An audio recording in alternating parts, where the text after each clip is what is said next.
지난 시간에 우리는 그 둘째 아들이 아버지를 떠난 후에 매우 비참하게 된 것을 살펴보았습니다. 오늘 본문은 지난 시간에 이어서 둘째 아들이 회개하고 그 아버지 품으로 이제 돌아오는 그런 내용입니다. 우리는 이 말씀에서 먼저 그 회개에 이르는 과정을 한번 살펴보고자 합니다. 그리고 회개할 때 하나님의 반응과 그리고 사람들의 반응이 어떻게 다른지를 살펴보고자 합니다. 자, 먼저 이 회개에 이르는 그 과정이 어떠한지를 한번 살펴봅시다. 그 진정한 회개의 출발은 어디냐? 자기 자신을 돌이키는 데 있습니다.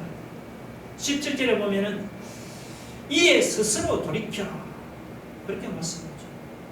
여기서 이 스스로 돌이킨다는 이 말은 헬라어로 보면 자기 자신에게로 돌아왔다. 정신 나간 사람이 정신을 차렸다는 그런 뜻입니다. 정신 나간 사람이 정신을 차리고 본래의 자기 자신에게로 돌아가는 것이 이것이 회개의 출발점입니다. 여러분, 사람들이 정신 나가는 사람을 뭐라고 부르는 줄 아십니까? 미친 사람이라고 부르잖아요. 아버지 품을 떠난 둘째 아들은 그동안 먼 나라에서 정말 미친 사람처럼 살았습니다. 허랑방탕하면서 아버지에게서 받은 유산을 다 탕진해 버렸습니다. 어찌 미친 사람이 아니고 무엇입니까? 둘째 아들은 이렇게 지금까지 자기 자신을 떠나서 정신 나간 미친 사람처럼 그렇게 살아왔습니다. 그런 그가 이제 재산을 다 잃어버리고 그리고 비천한 데 떨어지고 나서야 퍼뜩 정신이 들었습니다. 아, 내가 지금까지 정신 나간 사람으로 살았지. 제정신으로 산 것이 아니었구나. 둘째 아들은 모든 것을 다 잃어버린 후에야 비로소 정신을 차리고 자기 자신에게로 돌아왔습니다. 사람이 이렇게 정신을 차리고 자기 자신에게로 돌아가는 것이 회개의 출발점입니다. 근데 여러분, 사람이 비참한 상태에 떨어졌다고 다 정신을 차리는 것이 아닙니다. 아무리 비참한 상태에 떨어져도 여전히 정신을 차리지 못하는 그런 사람이 있습니다. 자기가 무엇을 잘못해서 이 지경이 됐는지 진지하게 자기를 돌아보지 않습니다. 자기는 잘못한 것이 하나도 없는데 운이 나빴어, 혹은 재수가 없었어, 실패했다, 그렇게 생각합니다. 이렇게 정신을 차리지 못하는 사람은 자기 인생에 아무리 비참한 데 떨어져도 자기를 돌아보면서 자기 죄를 회개하려고 하지는 않습니다.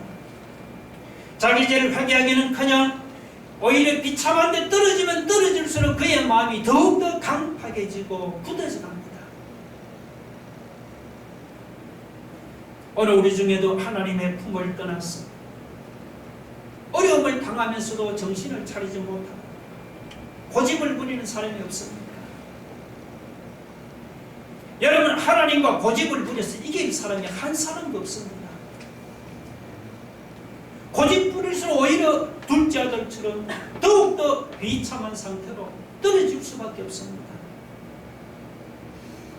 사람이 정신을 차리고 자기 자신에게로 돌아가는 것이 바로 하나님께로 돌아가는 회개의 출발점이 될 줄로 믿으시기 바랍니다.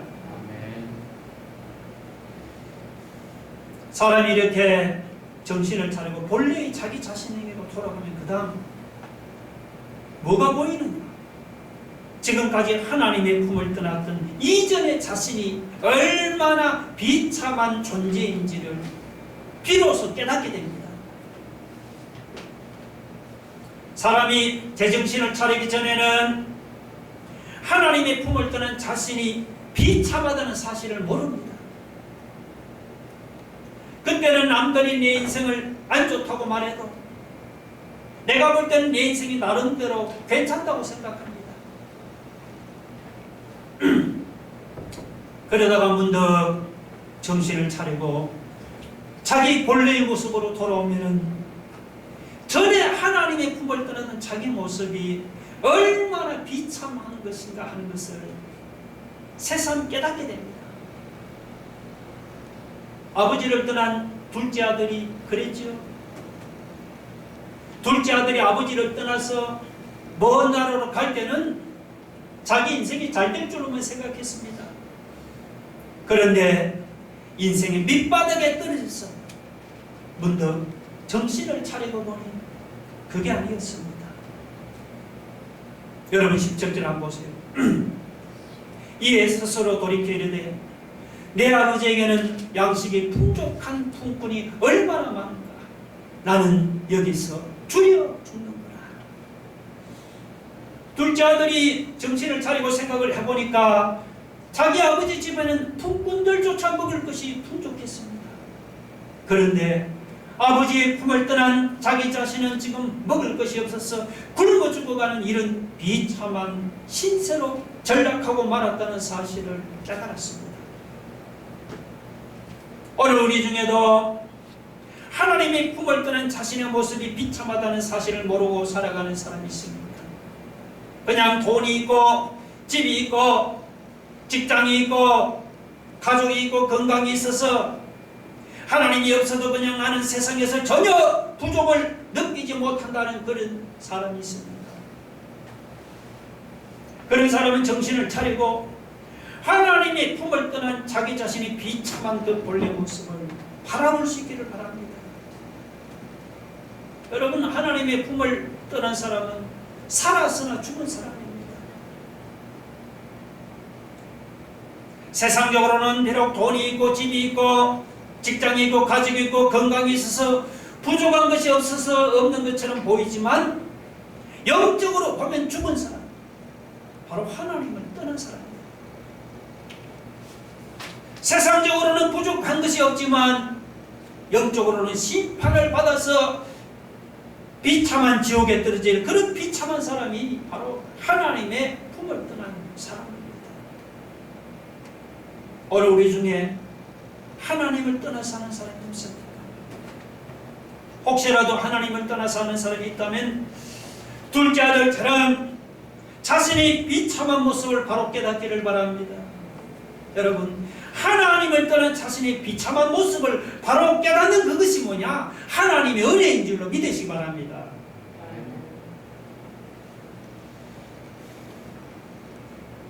사람이 이렇게 정신을 차리고 본래의 자기 자신에게도 돌아오면 그다음 돌아보면 자기가 지금까지 과거에 행했던 모든 것이 죄라는 사실을 깨닫게 됩니다. 둘째 아들이 그랬습니다. 둘째 아들이 유산을 받아서 아버지의 품을 떠날 때는 자기가 하는 짓이 죄가 되는 줄은 몰랐습니다. 그때는 자기가 당연히 받을 몫을 받았다고 생각을 했어요. 둘째 아들이 아버지를 떠날 때는 죄의식이라든지 거리끼는 것이 전혀 없었습니다. 그런데 어려움을 당해서 정신을 차리고 생각해 보니까 그게 아니었습니다. 18절은 뭐라 합니까? 자, 18절 한번 같이 한번 읽어봅시다. 다 같이 시작. 내가 일어나 아버지께 가서 이르기를 아버지, 내가 하늘과 아버지께 죄를 지었사오니. 아버지여, 내가 하늘과 아버지께 죄를 지었사오니. 여러분, 율법을 어기고 아버지가 살아계시는데 자기 몫을 달라고 고집부리는 그것이 어찌 죄가 아닙니까? 그것은 하나님의 뜻을 거스르는 큰 죄가 되었습니다. 둘째 아들이 지금까지는 몰랐는데 그가 정신을 차리고 보니 자기가 지금까지 한 짓이 아버지는 물론이고 하나님 앞에 큰 죄가 되었다는 사실을 그가 깨닫게 된 것입니다. 여러분, 진정한 회개는 이처럼 자기가 죄인이라는 사실을 먼저 깨달아야 하는 것입니다. 예수님은 요한복음 10장에서 사람이 예수님을 믿지 않는 것이 죄라고 말씀했습니다. 솔직히 우리가 주님을 믿지 않을 때는 얼마나 주님을 우리가 무시했습니까? 그때는 내가 주님을 믿으니 차라리 내 주먹을 믿겠다면서 큰 소리 뻥뻥 치지 않았습니까? 그때는 그러면서도 그것이 죄가 되는 줄 우리가 몰랐잖아요. 우리가 주님을 모를 때는 세상에서 그저 도둑질 하지 않고 사기치지 않으면 죄가 없다고 생각했잖아요. 근데 사람이 정신을 차리고 자기를 돌아보면 자기가 과거에 행했던 모든 것이 죄였다는 사실을 깨닫게 되는 것입니다. 사람이 예수님을 주님을 인정하지를 않고 주님의 뜻을 거역하고 자기 욕심을 따라서 자기 마음대로 살았던 것이 여러분 그것이 죄가 아니고 무엇입니까? 아직도 자기가 죄인이 아니라는 그런 사람이 있습니다. 그런 사람은 자신이 과거 주님을 인정하지 않고 자기 멋대로 살던 때를 한번 생각해 보세요. 그러고도 어찌 자기가 죄인이 아니라고 말할 수가 있겠습니까? 지난날 자기 삶을 한번 돌아보면서 주님, 내가 정말 하늘과 아버지께 죄를 지었습니다. 이렇게 자기 죄를 깨닫고 인정하는 것이 회개의 출발점인 줄로 여러분 믿으시 바랍니다.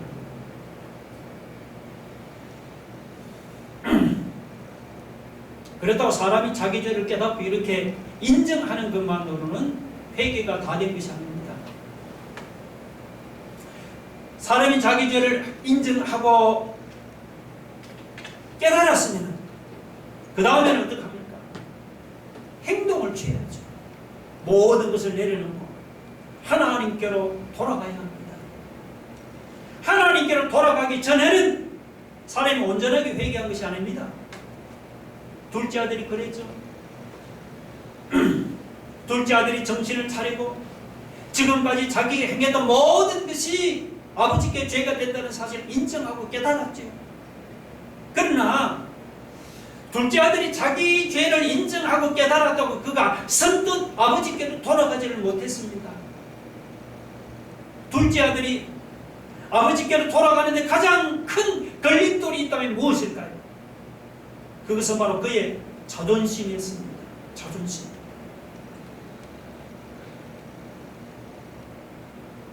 전에 집을 나올 때는 아버지 앞에서 내가 성공해서 돌아오겠다고 그냥 큰 소리를 뻥뻥 쳤습니다.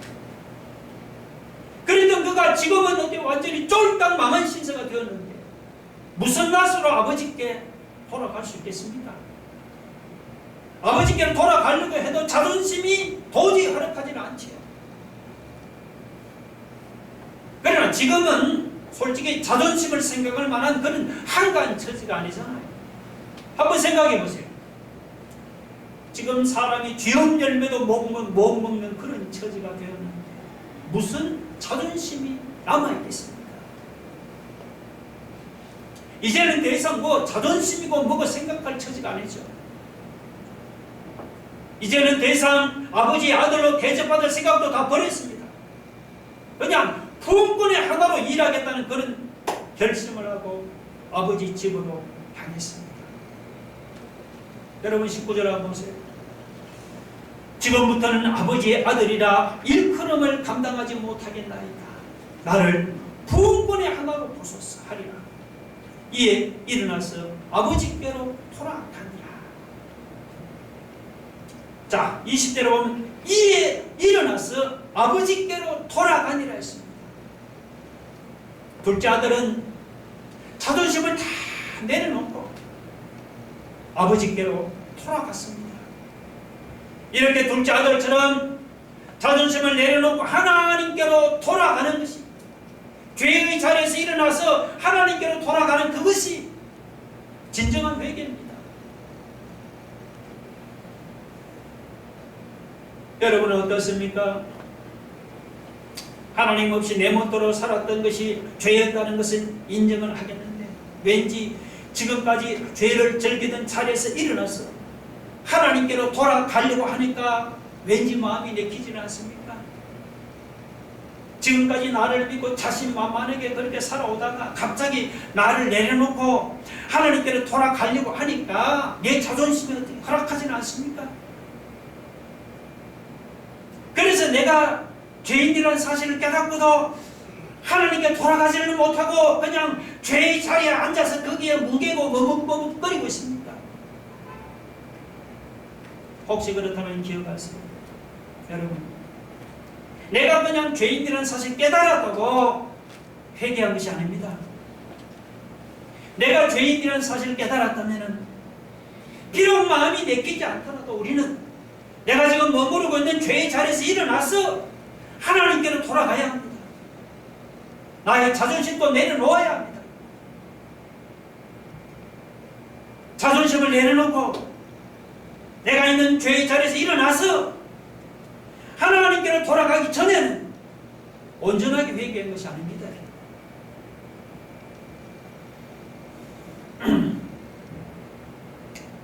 자, 지금까지는 보세요. 죄인이 회개하고 하나님께로 돌아오는 과정에 대해서 살펴보았습니다. 정신을 차리고 자기를 돌아가서 자기가 죄인인 사실을 깨닫고 죄의 자리에 일어나서 이렇게 하나님께로 돌아오면 그때 하나님의 반응이 어떠합니까? 오늘 본문에 봅니다. 이렇게 죄인이 회개하고 하나님께로 돌아오면 하나님은 기뻐하고 기뻐하신다 했습니다. 여러분 20대나 한번 보세요. 이에 일어나서 아버지께로 돌아가니라. 둘째 아들은 이제 아버지께로 돌아가면 그때 아직도 거리가 먼데 아버지가 그를 보고 처근히 여겨 달려가 목을 안고 입을 맞추고 아버지는 저 먼 거리에서 돌아오는 아들을 그냥 한눈에 알아보았어요. 아버지 눈에는 돌아오는 아들이 괘씸하게 보인 게 아닙니다. 남루한 옷차림에 그냥 거지가 되어서 돌아온 아들이 처근하고 불쌍하게 보이고 그래서 아버지가 달려가서 그 아들의 목을 껴안고 입을 맞추면서 반갑게 맞아들였습니다. 그뿐만 아니죠. 아버지는 돌아온 아들을 위해서 잔치까지 열어주었습니다. 23절 한번 보세요. 그리고 살찐 송아지를 끌어다가 잡으라. 우리가 먹고 즐기자. 이 유대인들은 귀한 손님이 찾아오면은 기쁨의 표시로 송아지를 잡아서 잔치를 열고 있습니다. 잃어버린 줄로만 알고 있었던 아들이 돌아오니까 아버지가 너무 기뻐갖고는 살찐 송아지를 잡았어요. 잔치를 열었습니다. 그리고는 아버지가 하는 말을 한번 들어보세요. 자, 24절 보세요. 뭐라고 합니까? 이 내 아들은 죽었다가 다시 살아났으며 내가 잃었다가 다시 얻어노라 하니 그들이 즐거워하더라. 아버지는 아들이 돌아오니까 얼마나 기뻤던지 이 내 아들은 죽었다가 살아났으면 내가 잃었다가 다시 얻었다면서 마치 죽은 아들이 살아나고 잃어버린 아들을 다시 찾은 것처럼 그렇게 아버지가 기뻐하고 기뻐했습니다. 여러분 24절 이 부분은 이것은 아버지가 아니고는 절대로 이거는 이해가 안 되는 부분입니다. 아버지가 멀쩡하게 살아있는데도 유산을 챙겨서 먼 나라로 떠난 그 나쁜 자식 아닙니까? 그런 나쁜 자식이 알거지가 되어서 돌아오는데 누가 다시 받아주겠습니까? 여러분이면 이런 나쁜 자식을 받아주겠어요? 세상 사람들은 이런 나쁜 자식을 절대로 용서할 수가 없습니다. 그런데 아버지는 달랐어요. 아버지잖아요. 아버지는 집을 나간 둘째 아들이 돌아왔습니다. 꼬집기는 그냥 차분하고 불쌍하게 여겼어요.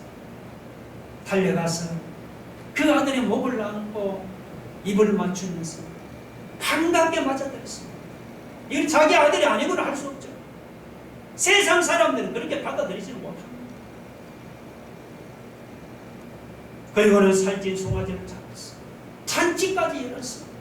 이리인의 아들은 죽었다가 다시 살아났으며 내가 잃었다가 다시 얻어놓으면서 그렇게 기뻐하고 기뻐했습니다. 여러분이 집 나간 아들이 돌아왔을 때 기뻐하는 이 아버지의 심정이 바로 하나님 아버지의 심정입니다. 하나님은 죄인이 회개하는 것보다 더 큰 기쁨이 없습니다. 죄인이 회개하고 돌아오는 것이 하나님의 최고의 기쁨입니다. 죄인 하나가 회개하고 돌아오면 하나님은 죽은 아들이 살아나고 잃어버린 아들을 다시 얻은 것처럼 그렇게 기뻐하고 기뻐하십니다. 뿐만 아니죠. 두 번째, 하나님은 죄인이 회개하고 돌아오면은 잃어버린 하나님의 자녀의 지위를 다시 회복시켜 주십니다. 둘째 아들은 아버지 아들로 대접받을 생각은 다 버렸죠. 이제부터는 내가 아버지 집에 품꾼의 하나로 일하겠다는 결심을 하고 아버지 집으로 돌아왔습니다. 그런데 아버지는 돌아온 아들을 어떻게 맞이했습니까? 자, 22절 한번 보세요. 아버지는 종들에게 이르되 제일 좋은 옷을 내어다가 입히고 손에 가락지를 끼우고 발에 신을 신기라. 아버지는 종들에게 지금 남남 오창으로 돌아온 그 아들에게 제일 좋은 옷을 입히고 그리고는 손에는 가락지를 끼우고 발에는 신을 신기라 했습니다. 아들이 기대했던 것과는 전혀 다른 대우를 해줬습니다. 여기서 새로운 옷을 입힌다. 새 옷은 뭡니까? 이거는 새로운 신분을 가르칩니다. 새로운 신분. 너는 이제 더 이상 종이 아니고 아들의 신분을 회복했다는 그런 말입니다. 이 반지도 마찬가지입니다. 이 반지를 이것은 잃어버린 아들의 지위를 회복했다 그런 뜻이에요. 이스라엘사에서 이 종들은 신발을 안 신고 다닙니다. 그 아들의 발에 신발을 신겼다는 것은 너는 이제 종이 아니다. 너는 자유인의 신분을 회복했다. 그런 말이에요. 아들이 회개하고 돌아왔을 때 아버지는 종이 아니고 잃어버린 자기 아들의 지위를 다시 회복시켜 주신 것입니다. 할렐루야. 자, 여기서 여러분 이 둘째 아들을 맞이하는 아버지의 모습이 바로 죄인을 맞이하는 우리 하나님 아버지의 모습입니다. 만약 우리가 혹시 둘째 아들보다도 더 나쁜 죄를 지었다고 생각합니까? 그래도 상관없습니다. 하나님 앞에서는 어떤 흉악한 죄인이라도 상관이 없습니다. 회개하고 하나님께로 돌아오기만 하면은 하나님은 잃어버린 하나님의 자녀의 지위를 다시 회복시켜 주시는 것입니다. 오늘 우리 중에도 하나님의 품을 떠나 세상에서 방황하는 사람이 없습니다. 그런 사람은 오늘 둘째 아들처럼 회개하고 하나님께로 돌아오시기를 바랍니다. 우리 찬양 한 장 불러봅시다.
우리가 회개하고 하나님께 돌아가면 하나님은 어떤 죄도 다 용서하신다.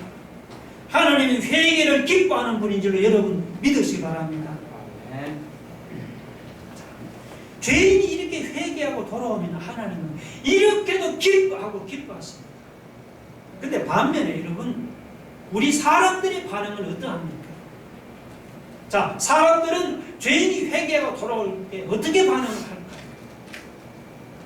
저는 오늘 읽지 않은 이 본문 25절 있죠. 25절 이하의 말씀이 바로 그 사람들의 반응이라고 생각합니다. 물론 25절로 이 32절 이 부분은 집 나간 동생이 이제 돌아온 것을 보고 큰아들이 그걸 보고 막 화를 내고 불평하는 그 모습을 그린 것이죠. 자, 큰아들은 지금까지 아버지 밑에서 집안일을 잘 도왔는데 동생은 집을 나가서 허랑방탕하다가 아버지의 재산을 다 탕진하고 돌아왔잖아요. 그런데 아버지를 섬기던 큰아들에게는 지금까지 아버지가 염소새끼 한 마리도 주지 않던 아버지가 아버지 재산을 다 탕진하고 돌아온 동생은 살찐 송아지를 잡아주면서 크게 환대하니까 큰아들이 그걸 보고 화를 낼 만도 하잖아요. 우리가 볼 때는 이 큰아들보다 둘째 아들이 훨씬 큰 죄를 범했죠. 아버지 밑에서 지금까지 집안일을 도운 큰아들을 어떻게 집 나가 재산을 탕진하고 돌아온 그 둘째 아들이 비할 수가 있겠습니까? 근데 여러분, 이 아버지는 말이죠. 아버지는 이 자식을 놓고 보면 그렇잖아요. 자식들 중에 누가 많이 죄를 지었느냐 하는 그런 눈으로 자식을 보지 않잖아요. 자식의 리믹스도. 아버지 눈에는 이 돌아온 탕자도 큰아들과 똑같이 사랑하는 그 아들로 보일 뿐이다 말이죠. 아버지 눈에는. 여러분, 죽은 자식이나 혹은 잃어버린 자식을 생각하면 부모 마음이 얼마나 아프겠습니까? 이 부모를 거역하고 집을 나간 자식이 그렇게 죽은 자식이나 잃어버린 자식같이 부모 마음을 아프게 합니다. 그런데 그 부모 마음을 아프게 하는 그 자식이 어느 날 돌아왔다면 부모가 얼마나 기쁘겠습니까? 그러니까 둘째 아들이 돌아왔을 때 아버지는 그렇게 기뻐하고 기뻐한 거예요. 근데 이 큰아들의 생각은 아버지하고 달랐습니다. 큰아들은 집을 나가 25절부터 쭉 읽어보면은 자기 동생이 돌아왔는데도 전혀 기뻐하지는 않았죠. 기뻐하기는 그냥 뭐라고 하니까 에이 이런 거지 같은 동생을 왜 받아들이냐면서 아버지께 도리어 화를 내고 막 불평했잖아요. 차이점은 뭐냐 하니까 아버지께는 둘째 아들을 사랑하는 마음이 있었어요. 근데 형에게는 자기 거지 같은 그 동생을 사랑하는 마음이 없었던 것이 그게 문제였습니다. 여기서 큰아들은 누구냐 하면요, 바리새인들이나 서기관들을 가르칩니다.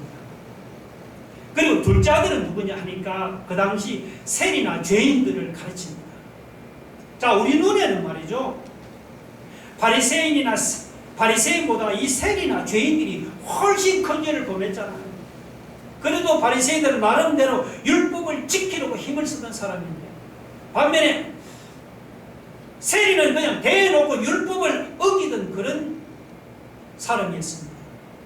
그러니까 바리새인은 어떻게 그런 세리 같은 죄인에 비할 수가 있겠습니까? 그런데 하나님의 눈에는 바리새인들이나 세리나 똑같은 그런 사랑하는 백성들이다 말이죠. 그런데 하나님을 떠났던 세리나 죄인들이 회개하고 하나님께 돌아오는 것을 보고 하나님 마치 둘째 아들이 돌아온 아버지가 기뻐하는 것처럼 하나님의 마음이 너무도 기쁘고 기뻤습니다.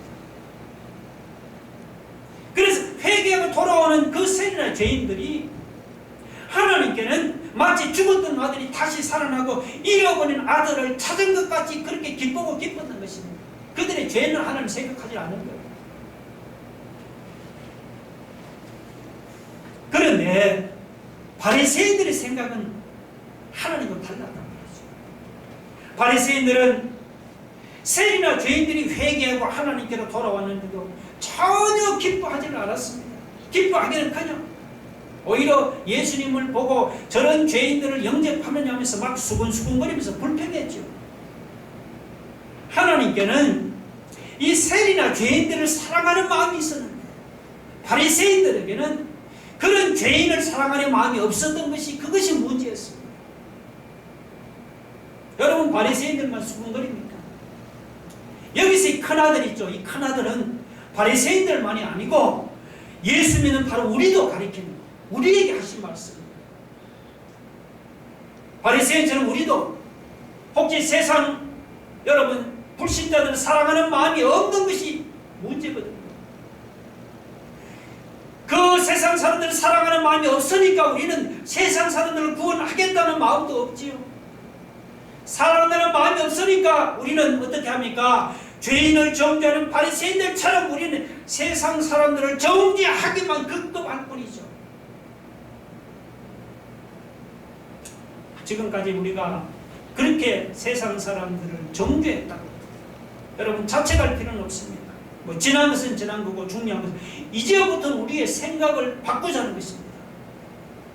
이제부터는 바리새인들처럼 더 이상 우리는 세상 사람들을 지옥 갈 것들이라고 그렇게 정죄하지 말자 말이죠. 아버지 모습 큰아들을 사랑하는 것과 똑같이 김나간 그 탕자 둘째 아들도 아버지는 사랑하지 않았어요. 우리 하나님은 어때요? 바리새인들을 사랑하는 것과 똑같이 세리나 죄인도 사랑하는 그런 하나님이시죠. 그걸 보여주는 거예요. 그러면 우리는 바리새인들이 멸시하는 세리면 어떻고 죄인이면 어떻습니까? 가난하거나 혹은 지위가 낮으면 어떻고 뭐 별 볼 일 없는 인생이면 어때요? 중요한 것은 죄인을 사랑하는 둘째 아들을 사랑하는 그 아버지, 죄인을 사랑하는 하나님 아버지의 마음을 우리가 회복해야 합니다. 그냥 세상 사람들 보고 저 지옥 갈 것들이라고 정죄만 하지 말고 우리는 어떻게 합니까? 지옥 갈 영혼을 사랑하는 하나님 아버지의 마음을 우리가 회복해야 한단 말이죠. 그래서 죄인이 회개하고 돌아오는 것을 기뻐하시는 이 하나님 아버지의 심정을 가지시고 여러분 잃어버린 영혼들을 정죄만 하지 마시고 그 잃어버린 영혼을 사랑하는 마음으로 찾아 나서는 그런 저와 여러분이 되기를 주의 이름으로 축원합니다. 기도하겠습니다. 여러분 죄인 하나가 회개하고 돌아오면 하나님은 기뻐하시고 기뻐하시고 그리고 잃어버린 하나님이 자녀의 지위를 회복시켜 주는 거예요. 근데 우리는 어떡합니까? 우리는 지옥 갈 것들이라고 세상 사람을 정죄하지 않습니까? 그렇게 정죄하지 마시고 이 시간 지옥 갈 영혼을 사랑하는 하나님의 마음, 돌아온 둘째 아들을 사랑하는 그 아버지의 심정을 우리가 회복했어요. 그래서 잃어버린 영혼을 찾아 나가기를 원합니다. 여러분 사람이 정신을 차리고 자기에게 돌아가서 하나님들은 자신의 비참한 모습과 내가 죄인이었다는 사실을 깨닫는 것이 이게 회개의 출발점이에요. 그런 사실을 깨달았어요. 여러분 마음이 내키지 않더라도 자존심을 내려놓고 내가 지금 머무르고 있는 죄의 자리에서 일어나서 둘째 아들처럼 하나님께로 돌아가는 이런 회개의 결단이 있게 해달라. 우리 이 시간 한번 나가 참은 통수를 기도하겠습니다. 할렐루야. 하나님 죄인이 회개하고 돌아오면 하나님은 기뻐하고 기뻐하십니다. 잃어버린 하나님의 자녀의 지위를 회복해 주시고 둘째 아들이 하나님 돌아와서 아버지는 그 아들을 사랑해서 하는 기쁨이 맞아요. 우리는 하나님 또는 세상 사람을 사랑하는 마음이 없을 거라면 저것들 지옥 갈 것들이고 정죄하고 있지 않습니까? 오늘 그 지옥 갈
예수님 이름으로